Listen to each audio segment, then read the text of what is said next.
আসসালামু আলাইকুম ওয়া রাহমাতুল্লাহি ওয়া বারাকাতুহু। আজকে হচ্ছে মাদ্রাসার দ্বিতীয় শ্রেণী অনুশীলনী 6 54 পৃষ্ঠার ভাগের ধারণা চ্যাপ্টারের 1 নং ভাগগুলো সমাধান করব। তো এখানে ছিল একে ভাগ করো। তো একে ড নম্বর প্রশ্নটি হচ্ছে 72 ভাগ 9। প্রথম ঘরটা হচ্ছে ভাজ্যের আর দ্বিতীয় ঘরটা হচ্ছে ভাজকের। তো এখন প্রথম ঘরে যা ছিল সেটা হচ্ছে আগে লিখে নিব। 72 ছিল, 72টা লিখে নিয়েছি। তারপর দুই পাশে দুইটা বাঁকা করে দাগ দিব। আর এখানে ভাজক যে 9 ছিল, এই 9টা হচ্ছে বাম পাশের ঘরে লিখবো, কারণ ভাজকের ঘর হচ্ছে বামেরটা, আর মাঝখানেরটা হচ্ছে ভাজ্যের ঘর, আর ডান পাশেরটা হচ্ছে ভাগফলের ঘর, আর নিচে যেটা অবশিষ্ট থাকবে সেটা হচ্ছে ভাগশেষ। তো এখন এখানে যেহেতু একটা সংখ্যা ছিল, তো প্রথমে একটা সংখ্যাকে ভাগ দিব। তো 9 দিয়ে প্রথমে 7কে ভাগ দিব। 9 একে 9 ছিল 7, 9টা কিন্তু বেশি বড় হয়ে যায়। আমাদের ভাগের নিয়ম হচ্ছে এখানে যা থাকবে তার সমান নিতে হবে বা তার ছোট নিতে হবে, কখনো বড় নেওয়া যাবে না। তো যেহেতু 9টা বড় হয়ে যায়, তাহলে হচ্ছে এখানে যে দুইটা সংখ্যা ছিল, তো দুইটাকেই ভাগ দিব। তো এখানে দুইটা সংখ্যা মিলা হয় হচ্ছে 72। তো 9 দিয়ে এখন 72কে ভাগ দিব, আর 9 এর ঘরে নামতে পড়বো যাতে 72 হয়। 8 নং 72। তো ভাগফল লিখবো হচ্ছে 8, আর এখানে লিখবো হচ্ছে 72। পরে একটা দাগ দিব। এখন হচ্ছে বিয়োগ করব। তো 72 থেকে 72 বিয়োগ করলে হয় হচ্ছে 0। তো এখানে ভাগফল পেয়েছি হচ্ছে 8। তো নিচে যে শূন্য আছে, এই শূন্যটা হচ্ছে ভাগশেষ। তো এখন লিখবো হচ্ছে সুতরাং ভাগফল 8, আর ভাগশেষ যেহেতু 0, তো ভাগশেষ 0 লেখার কোনো প্রয়োজন নাই। তো এটাই হচ্ছে একের ড নম্বর অঙ্কটির সমাধান। এখন হচ্ছে ঢ নম্বর অঙ্কটির সমাধান করব। তো এখানে ছিল 63 ভাগ 7। প্রথমে যেহেতু 63 ছিল, সেটা হচ্ছে আগে লিখে নিব। তারপর দুই পাশে দুইটা দাগ দিব, আর 7টা হচ্ছে বাম পাশে লিখবো। তো এখানে যেহেতু একটা সংখ্যা ছিল, তো প্রথমে এই একটা সংখ্যাকে ভাগ দিব, অর্থাৎ 6কে ভাগ দিব। 7কে 7 ছিল 6, 7 কিন্তু বেশি বড় হয়ে যায়, তার মানে 6কে ভাগ দেওয়া যাবে না। তো 63কে ভাগ দিব। এখন 7 দিয়ে 63কে ভাগ দিতে হবে। তো 7 নং 63। তো ভাগফল হয় হচ্ছে 9, আর এখানে লিখবো হচ্ছে 63। তারপর একটা দাগ দিব। এখন হচ্ছে বিয়োগ করব। 63 থেকে 63 বিয়োগ করলে হয় হচ্ছে 0। তো ভাগফল পেয়েছি 9, আর ভাগশেষ পেয়েছি হচ্ছে 0। তো এখন লিখবো হচ্ছে সুতরাং ভাগফল 9, আর ভাগশেষ যেহেতু 0 পেয়েছি, সেটা লেখার কোনো প্রয়োজন নাই।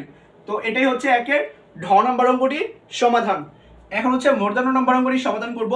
তো এখানে ছিল প্রথমে 81 ভাগ 9। তো প্রথমে যেহেতু 81 ছিল, সে 81টাকে লিখে নিব। তারপর হচ্ছে দুই পাশে দুটো দাগ দিব, আর হচ্ছে 9টা বাম পাশে লিখব। তো এইখানে যেহেতু ভাজকের ঘরে একটা সংখ্যা আছে, তো প্রথমে একটাকে ভাগ দিব, অর্থাৎ 8কে ভাগ দিব। 9 একে 9, 8কে কিন্তু ভাগ যাচ্ছে না, কারণ 8-এর বেশি হয়ে যায়।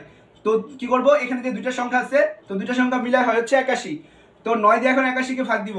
9 এর ঘরে নামতে পারবো যাতে 81 হয়। 9 নং 81। তো ভাগফল হচ্ছে 9 লিখবো, আর হচ্ছে 81 যেহেতু হয়েছে, তো 81 নিচে লিখে দিব। পরে হচ্ছে এখন বিয়োগ করতে হবে। 81 থেকে 81 বিয়োগ করলে হয় হচ্ছে 0। তো ভাগফল পেয়েছি 9, আর ভাগশেষ পেয়েছি হচ্ছে 0।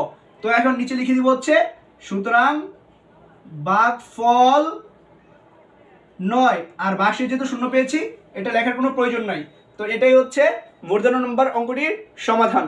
তো এখন হচ্ছে একের ত নাম্বার অঙ্কটির সমাধান করব। তো এখানে ছিল 49 ভাগ। তো প্রথম 49 ছিল, সেটা হচ্ছে আগে লিখে নিব। তারপর দুই পাশে দুইটা দাগ দিব। এখন হচ্ছে পরে যে 7 ছিল, সেই 7টা বাম পাশে লিখব। তো এখানে ভাজকের ঘরে যেহেতু একটা সংখ্যা আছে, তো প্রথমে একটাকে ভাগ দিব। তো 7 দিয়ে প্রথমে 4কে ভাগ দিব। তো 7কে 7 ছিল 4, 7 কিন্তু বেশি বড় হয়ে যায়, তার মানে হচ্ছে ভাগ যাবে না। তো কি করব, এই 49কেই 7 দিয়া ভাগ দিব। তো 7-এর ঘরে নামটা পড়বো যাতে 49 হয়। 7 7-তে 49। তো ভাগফল হবে 7, আর এখানে হয় 49। এখন হচ্ছে একটা দাগ দিব। পরে হচ্ছে এখন বিয়োগ করতে হবে। 49 থেকে 49 বিয়োগ করলে হয় হচ্ছে 0। তো এখানে ভাগফল পেয়েছি 7, আর ভাগশেষ পেয়েছি হচ্ছে 0। তো এখন লিখবো হচ্ছে সুতরাং ভাগফল 7, আর ভাগশেষ যেহেতু 0 পেয়েছি, তো ভাগশেষ 0 লেখার কোনো প্রয়োজন নাই। তো এটাই হচ্ছে একের ত নম্বর অঙ্কটির সমাধান। এখন হচ্ছে থ নম্বর অঙ্কটির সমাধান করব। তো এখানে ছিল 64 ভাগ 8। প্রথমে 64 ছিল, সেই 64টাকে লিখে নিব। তারপর হচ্ছে দুই পাশে দুটো দাগ দিব, আর এই 8টা হচ্ছে বাম পাশে লিখে দিব।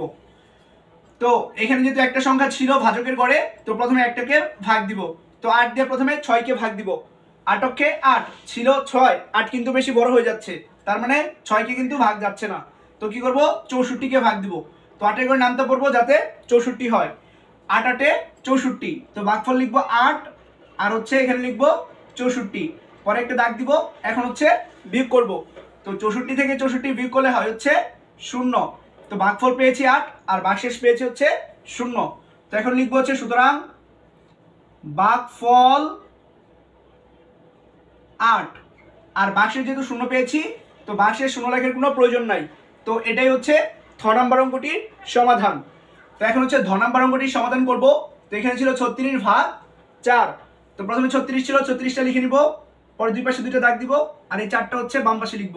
তো এখানে যেহেতু একটা সংখ্যা আছে, প্রথমে একটাকে ভাগ দিব, তো 4 দিয়া হচ্ছে 3কে ভাগ দিব, 4 অক্ষে 4, তো এখানে উপরে ছিল 3, 4 কিন্তু বেশি বড় হয়ে যায়, তাহলে হচ্ছে ভাগ যাচ্ছে না, তো কি করব 36কে ভাগ দিব, 4 করে নামতে পারবো যাতে 36 হয়, 4 নং 36, তো ভাগফল লিখবো হচ্ছে 9 আর এখানে লিখবো হচ্ছে 36, পরে একটা দাগ দিব। এখন হচ্ছে বিয়োগ করতে হবে, 36 থেকে 36 বিয়োগ করলে হয় হচ্ছে 0, তো ভাগফল পেয়েছি 9 আর ভাগশেষ পেয়েছি হচ্ছে 0। তো এখন শেষে লিখবো হচ্ছে সুতরাং ভাগফল 9 আর ভাগশেষ যেহেতু 0 পেয়েছি, ভাগশেষ 0 লেখার কোনো প্রয়োজন নাই। তো এটাই হচ্ছে দ নাম্বার অঙ্কটির সমাধান। এখন হচ্ছে একের ধ নাম্বার অঙ্কটির সমাধান করব। তো এখানে ছিল 80 ভাগ 10, তো প্রথমে যেহেতু 80 ছিল, 80টা হচ্ছে লিখে নিব, পরে দুই পাশে দুইটা দাগ দিব, আর এই 10টা হচ্ছে বাম পাশে লিখব। তো এখানে ভাজকের ঘরে যেহেতু দুইটা সংখ্যা ছিল, তো এখানে দুইটা সংখ্যাকে ভাগ দিব। তো এখানে 10 ছিল, 10 করে নামতে পারবো যাতে 80 হয়, 8 10 80, তো ভাগফল হয় হচ্ছে 8 আর এখানে লিখবো হচ্ছে 80, পরে একটা দাগ দিব। এখন হচ্ছে বিয়োগ করব, 80 থেকে 80 বিয়োগ করলে হয় হচ্ছে 0, তো ভাগফল পেয়েছি 8 আর ভাগশেষ পেয়েছি হচ্ছে 0।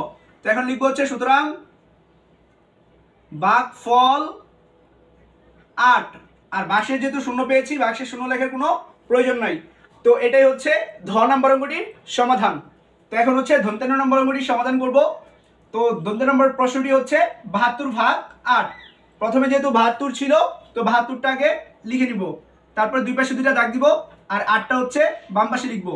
তো এখানে যেহেতু একটা সংখ্যা ছিল, প্রথমে একটা সংখ্যাকে ভাগ দিব, তো 8 দিয়ে 7কে ভাগ দিব, 8 অক্ষে 8, তো এখানে ছিল 7, 8 কিন্তু বেশি বড় হয়ে যায়, ভাগ যাচ্ছে না, তাহলে কি করব এই 72কে ভাগ দিব 8 দিয়া, 8 করে নামতে পারবো যাতে 72 হয়, 8 নং 72, তো ভাগফলে লিখবো 9 আর এখানে লিখবো হচ্ছে 72, পরে একটা দাগ দিব। এখন হচ্ছে বিয়োগ করব, 72 থেকে 72 বিয়োগ করলে হয় হচ্ছে 0, তো ভাগফল 9 আর ভাগশেষ পেয়েছি হচ্ছে 0। তো এখন নিচে লিখে দিব হচ্ছে সুতরাং ভাগফল 9 আর ভাগশেষ যেহেতু 0 পেয়েছি, ভাগশেষ 0 লেখার কোনো প্রয়োজন নাই। তো এটাই হচ্ছে 52 নম্বর অঙ্কটির সমাধান।